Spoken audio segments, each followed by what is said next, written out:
My names weren't Cherif Mutombo, they were Emmanuel Mbuyi. I grew up in Congo in South Kivu. I grew up with my stepmother and my father and my step-siblings. My mother died when I was young, so basically I grew up without knowing my mother. When I was in grade 4, which is when I was 9, I could just see smokes from a little bit far. I thought it was the bush burning. It wasn't bush, it was some houses on fire. And then when I got near the close area on my street, then I saw, there was nobody home, there was no kids running in the street, the street was quiet, just like, seeing people sleeping. I thought people were just sleeping, but they were actually dead.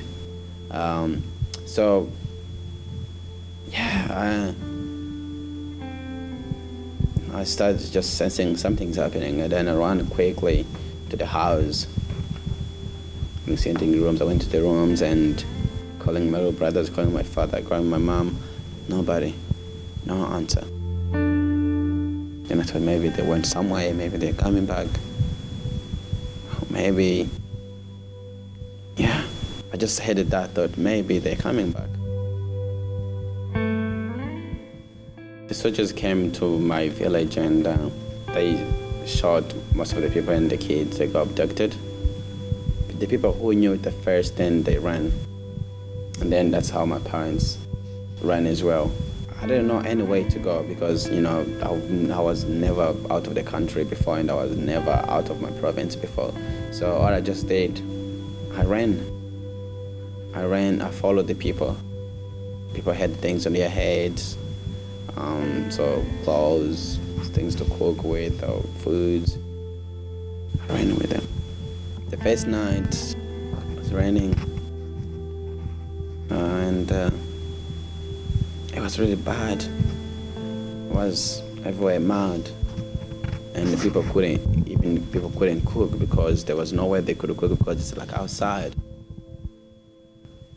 And just the water you thought you would be drinking, and there's dead bodies in there.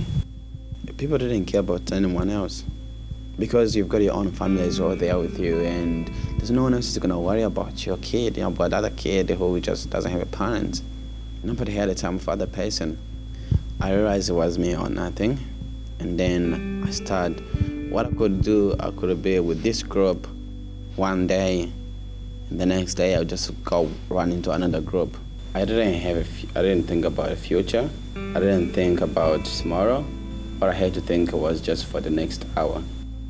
For the 8 years I was in the move indeed. When I got to Zimbabwe, I was around 17-ish. My dad's name is Cherif, and then I changed to his name to become Cherif, so Cherif Mutombo. For the first time in 8 years, I heard my father's voice. I had doubts,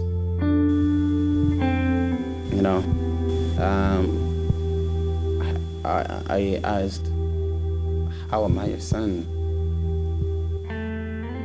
He told me, everything about me, from before they left.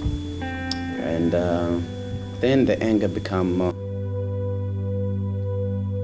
The only question I had, and I've always had and wanted to ask, was, why did you leave me behind? He explained why. I tried to understand the reason why he left. And then I started making up some excuse. Maybe you could have done this, you could have done this.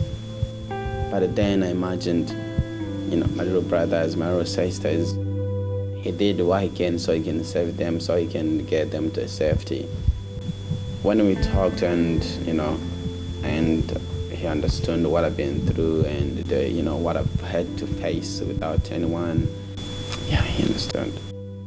And he said, I'm going to bring you to Australia. I'm a Christian. Right now in Australia, I sit down and I look that photo and I look the photo now, I look with me now, and just realize something that maybe God is real. God, he helped me big time.